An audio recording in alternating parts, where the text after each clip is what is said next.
talento venezolano, dentro y fuera de nuestro país. Continuamos por todos los medios con Mingo. Otro nivel. Otro nivel es nuestro segmento de entrevista. Ya vamos con nuestro invitado. Antes recordarles que esto es por todos los medios. Mención especial del jurado Ondas 2020 Internacional de Radio. Este año nos sentimos muy orgullosos es un privilegio de verdad que nos hayan tomado en cuenta. Además a Radio Caracas Radio, que mañana cumple 90 años. Esta emisora cumple 90 años mañana, amigos. La radio que se ve y nosotros transmitimos todos los días desde el corazón del paraíso, aquí en Caracas, Venezuela, para todos ustedes en el mundo entero. Nos sentimos muy orgullosos, además, del invitado de hoy, porque se trata de don Carlos Sánchez Berzaín. Ustedes lo conocen, abogado, politólogo, estadista, máster en ciencias políticas y sociales. Don Carlos, un gran abrazo. ¿Cómo está usted? ¿Cómo le va? Mucho gusto, buen día, un saludo a usted y a toda la audiencia. Gracias Felicidades por los 90 años. Un millón de gracias. Bueno, celébrelo con nosotros. Usted forma parte de nuestro equipo.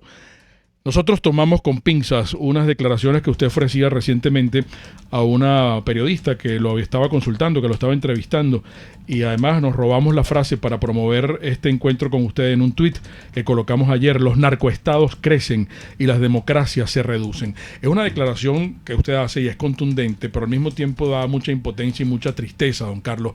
Yo quiero que empecemos por allí. Mire, la lectura de la realidad objetiva es la única manera de entender lo que pasa en la sociedad venezolana, en los países de América Latina, en la región y en el mundo. Y la realidad objetiva muestra que en las Américas, primero hay dos Américas, una América democrática y una América dictatorial. Es la característica del siglo XXI, lamentablemente. Después de Hugo Chávez, el año 1999, salvó a la única dictadura que quedaba, la de Cuba con Fidel Castro, y la expandió con el dinero y la riqueza venezolana durante todo este siglo.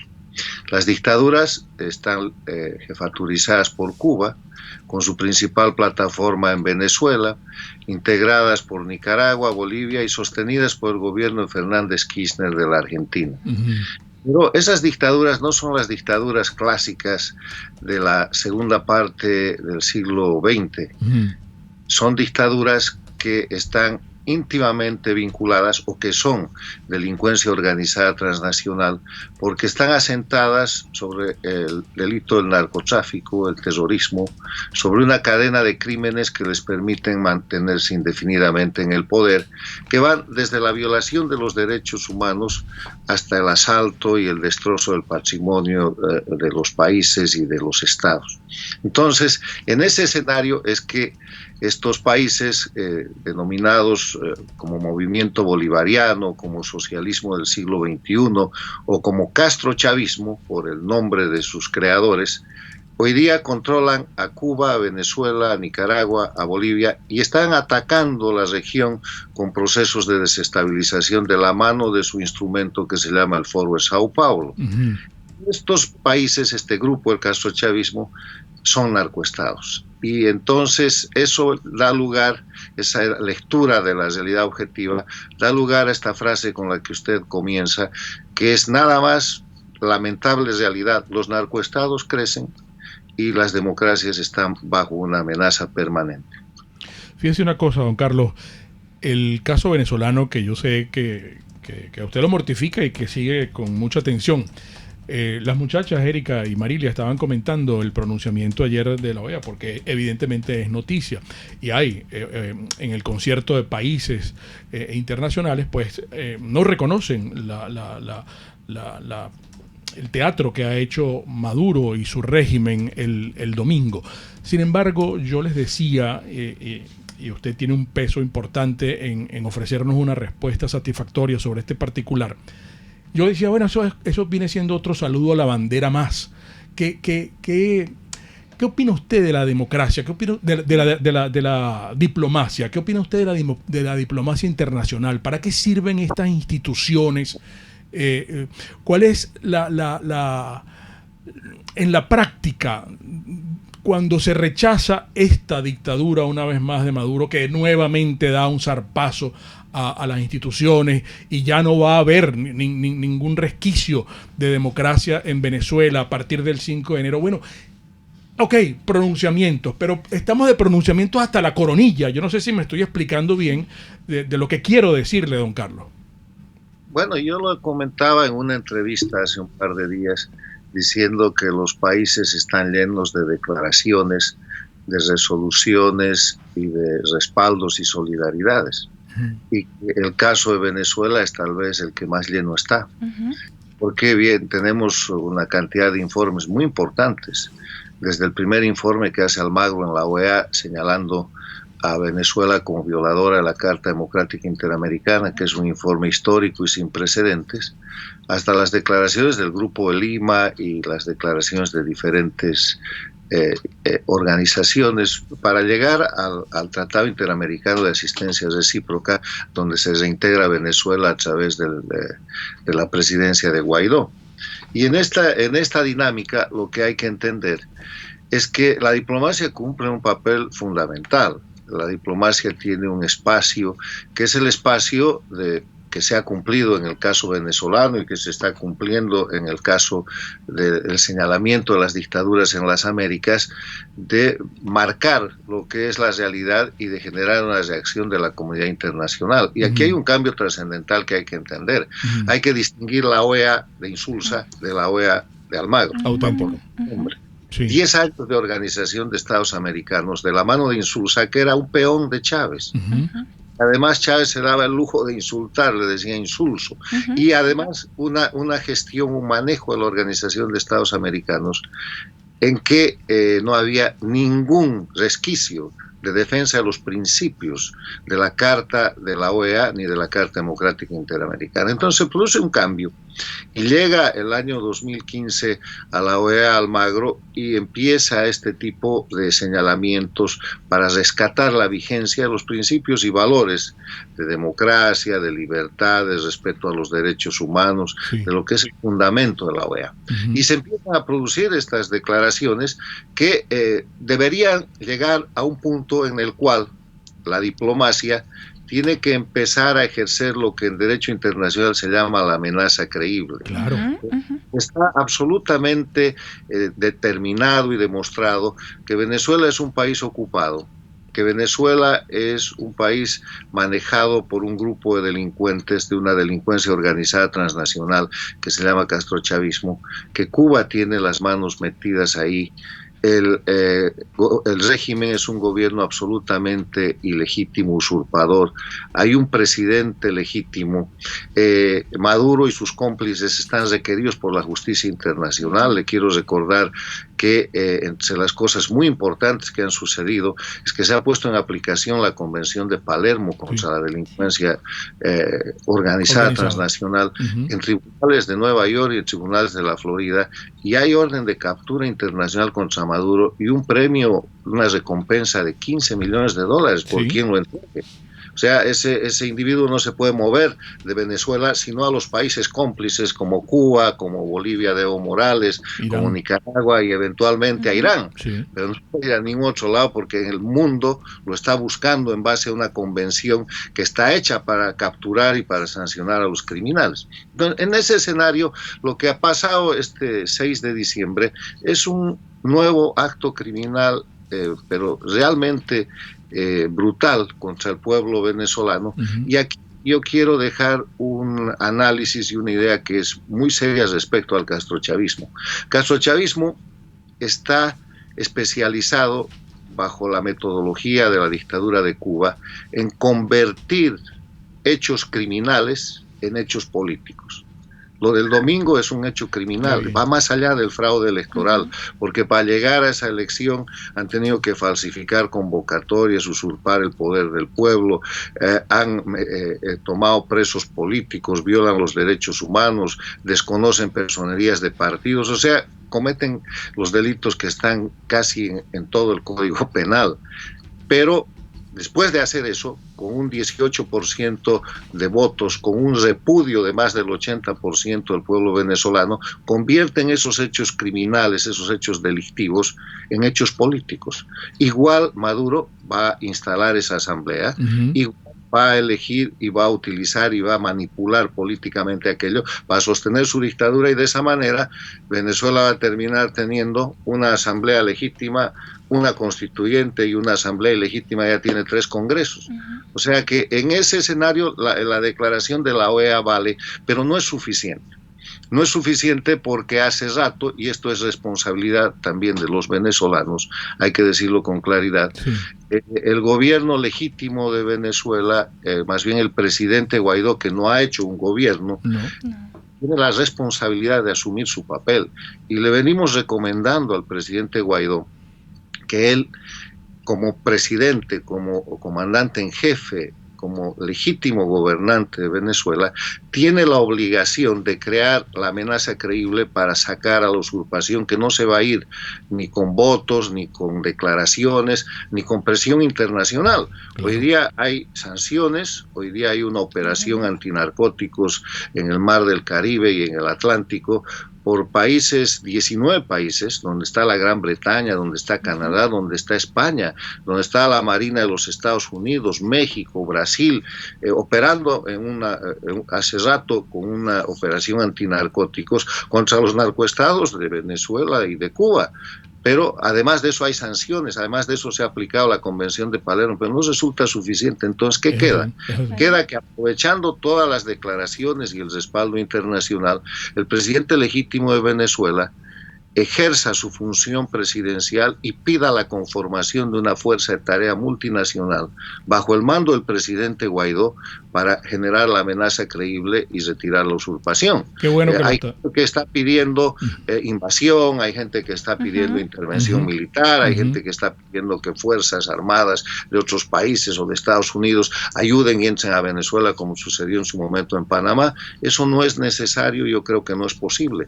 Venezuela en sí misma, con su presidente legítimo, tiene la capacidad, ya sea por acuerdos multilaterales, ya sea en el marco de la OEA, ya sea en el marco del TIAR, ya sea en el marco de las Naciones Unidas, el que quiera escoger el presidente Guaidó y su equipo, de pedir la conformación de una fuerza de tarea multinacional bajo el mando del presidente Guaidó. Y en ese caso no hay invasión, no hay intervención, no hay mella a la soberanía de Venezuela, porque el representante de esa soberanía, que es el presidente Guaidó, está pidiendo fuerza legítima para desplazar al usurpador. Más claro, lo que falta aquí es acción nacional. Más claro no canta un gallo, usted lo está diciendo. Y la pregunta que nos hacemos es ¿por qué no lo hace? ¿Por qué no lo hace? En estos momentos, Guaidó y el G4 hacen una consulta para preguntarle una vez más a los venezolanos si quieren que se haga eso, cuando ya tenemos años en esto. Y don Carlos, yo no sé qué se requiere para que se dé verdaderamente esa amenaza creíble, porque en la medida que no se logre esa amenaza creíble, y me da mucha pena el comentario con usted que voy a hacer, porque tiene que ver con mi país, de otro de los personajes criminales que tiene precio a su cabeza, el señor Diosdado Cabello insinuaba ayer que las declaraciones de la comisionada Bachelet son producto de la falta de sexo, de la falta de vida sexual. Entonces ellos hacen aquí lo que les da la gana en la medida en que no podamos lograr la amenaza creíble. Pero tengo que hacer un paréntesis con Máster, un intervalo. Don Carlos Sánchez Berzaín en Momentos. Un espacio para formar la nueva opinión pública venezolana por todos los medios, conmigo.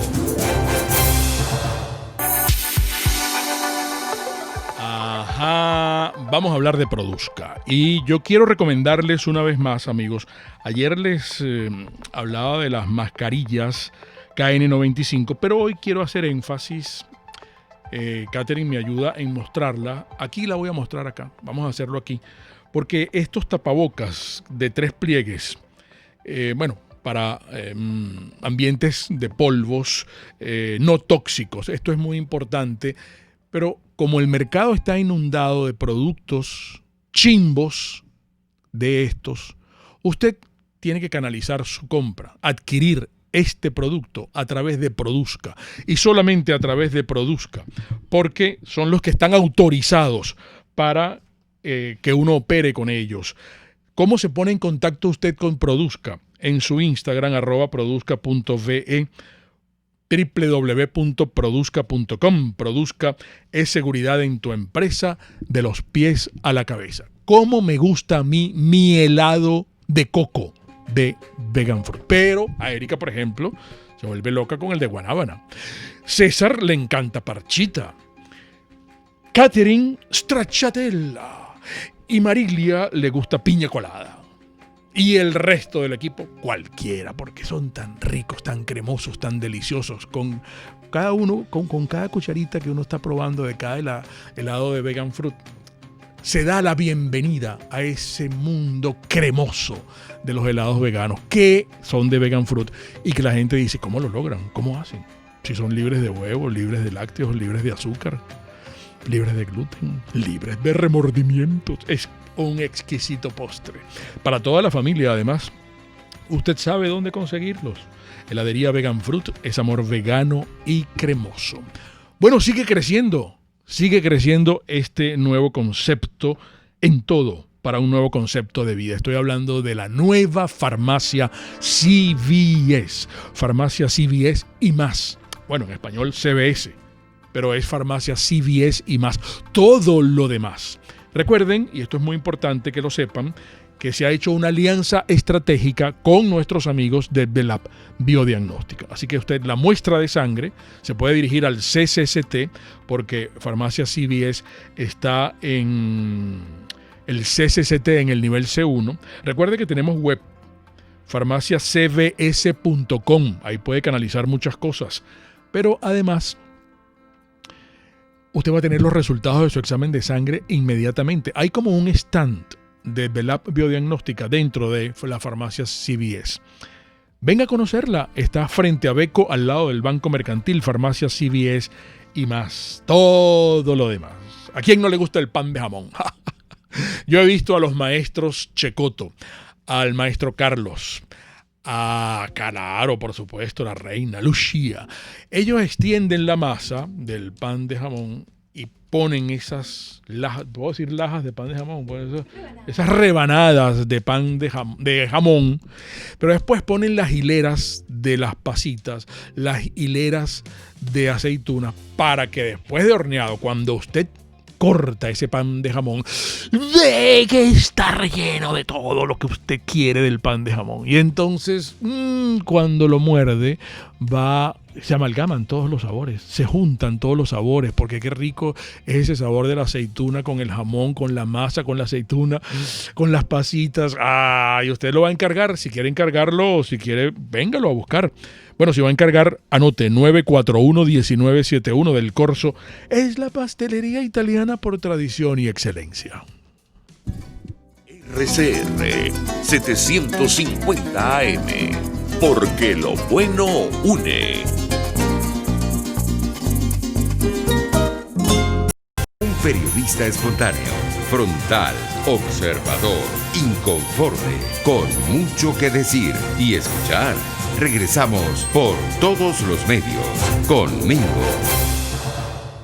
Bueno, nos están diciendo que qué pena con don Carlos hacerle el comentario soez, vulgar, grotesco. Bueno, ¿de quién? ¿De qué podemos esperar de orillero, pues, ¿no? De Diosdado Cabello con relación a la señora Bachelet.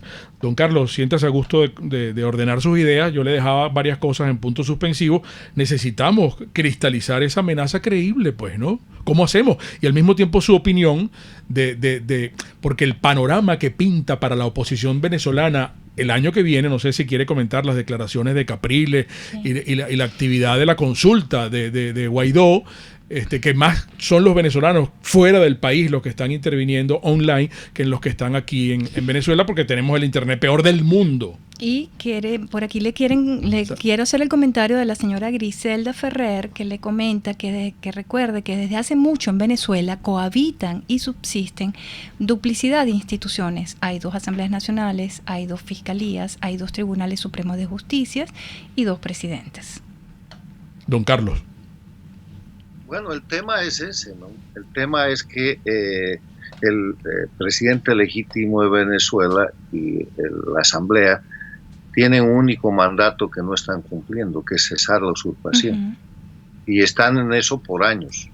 Y el mandato de esta asamblea se va a vencer el próximo 5 de enero. Y en ese escenario es que la dictadura, la usurpación, vuelve a tomar la iniciativa y fabrica y manipula esta elección parlamentaria del pasado 6 de diciembre y genera esta situación que yo describo como la actividad por la cual el castrochavismo, no solamente en Venezuela, lo hace en Bolivia, lo hace en Nicaragua, convierte sus delitos y sus crímenes en hechos políticos. Y en Venezuela tenemos la lamentable situación de que el grupo del G4, la oposición, el presidente Guaidó, no han logrado cumplir el objetivo para el que están ahí.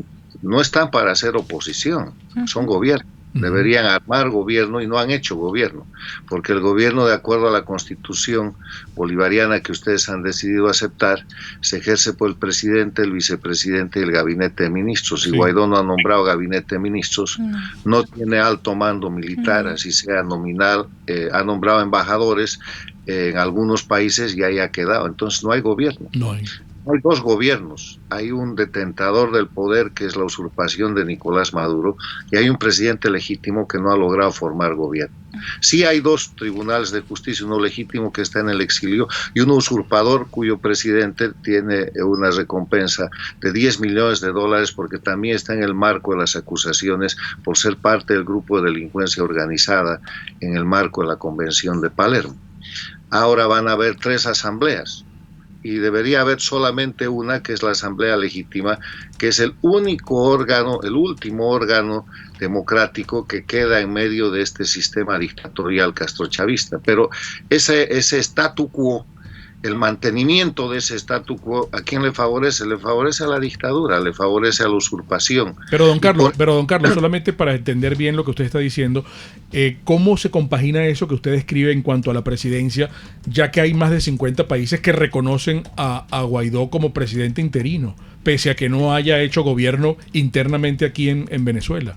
Es presidente y sigue reconocido, pero el efecto de no haber hecho gobierno es que no hay gestión, no hay iniciativas. Los casi 2 años que Guaidó es presidente legítimo reconocido por casi 60 países, la iniciativa la sigue teniendo la dictadura. La dictadura es la que convoca las elecciones del 6D. ¿Por qué no lo hizo Guaidó? ¿Por qué sabe Guaidó, como saben todos los políticos y los ciudadanos venezolanos, que el mandato de esa asamblea se va a cumplir el 5 de enero del año 2021? No toma iniciativa para regularizar esa situación. ¿Por qué deja eso en manos de la dictadura, que toma una iniciativa criminal a la cual el presidente legítimo es de nuevo reactivo? Porque no han hecho política, lo que han hecho es mercadeo y comunicación política, que es distinto. Bueno, esa es otra cosa, pero yo lo único que vengo sosteniendo desde hace casi 2 años es que el presidente Guaidó tenía que haber hecho gobierno y después de eso tiene que crear o pedir una fuerza de tarea multinacional para evitar que esto vaya por el camino de la estrategia del castrochavismo. Yo le voy a decir cuál es la estrategia del castrochavismo y anótela para Venezuela, está muy clara. Ellos van a seguir convirtiendo hechos criminales en hechos políticos. Van a llevar esto a una situación de tensión a partir de enero del próximo año, desconociendo la legitimidad de una asamblea cuyo mandato puede ser prorrogado por la propia asamblea por una situación de excepción, pero ya tiene una pata coja. Acusando eso, van a tensionar la situación para buscar que más países se separen de ese reconocimiento dado a Guaidó y van a buscar una mesa de negociación. Y en la mesa de negociación usted sabe a lo que pasa. Si los venezolanos vienen negociando con la dictadura desde hace casi 20 años para que la dictadura sobreviva, la negociación no es el camino. Necesitan ustedes una acción en la cual, mediante una amenaza creíble o algo equivalente, la dictadura sepa que se tiene que marchar y el ocupador, el interventor de Venezuela, Cuba, que tiene sus manos metidas en Venezuela, porque Maduro es un operador del régimen cubano, sepa que tiene que partir de Venezuela. Entonces, esa es la estrategia del castrochavismo para Venezuela. ¿Cuál debería ser la estrategia de los venezolanos, de Guaidó, debería tomar una estrategia de iniciativa para quebrar ese proceso, pero están yendo en el proceso, en la agenda de la usurpación y de la dictadura, sin ninguna resistencia y sin nada que pueda quebrar aquello. Pero es que además vemos más fracturas, don Carlos, porque ayer Enrique Capriles le declaraba a la BBC Mundo, que la oposición hoy no tiene un líder, que no hay un liderazgo, que nadie, no hay jefe, decía Enrique Capriles. Y el 5 de enero termina un periodo de la Asamblea Nacional porque lo dice la Constitución y arranca una etapa muy compleja en el país porque no va a haber ninguna institución con legitimidad. Mire, y ese es el escenario perfecto para la usurpación. Ahora, yo le digo una cosa, no es tampoco asunto de echarle toda la culpa a Guaidó. A Guaidó lo eligen presidente de la Asamblea, viene esta figura de ser presidente legítimo de Venezuela, vienen los reconocimientos internacionales y el G4 inmediatamente lo amarra. Sí. Y crea un estatuto que yo he criticado desde el principio. Puede usted encontrar mis escritos de febrero, marzo, abril del año pasado, y escribo una memorable advertencia que se llama Liberen a Guaidó. Empieza diciendo: Guaidó está preso, pero no está preso de la dictadura, de la usurpación de Maduro, no todavía. Está preso del G4, está preso de la mayoría de la Asamblea, que acaba de aprobar en ese momento un estatuto para la transición que tiene la agenda equivocada. Sí. Porque el estatuto para la transición, que es un reglamento para la supuesta transición, empieza diciendo que lo primero que hay que hacer es cesar la usurpación, después hay que hacer un gobierno de transición y elecciones libres y limpias. Sí. Cuando en verdad lo primero que hay que hacer es gobierno de transición para cesar la usurpación. O sea, hay que decirlo con claridad. La Asamblea y el G4 nunca reconoce a Guaidó como presidente de Venezuela. Sí.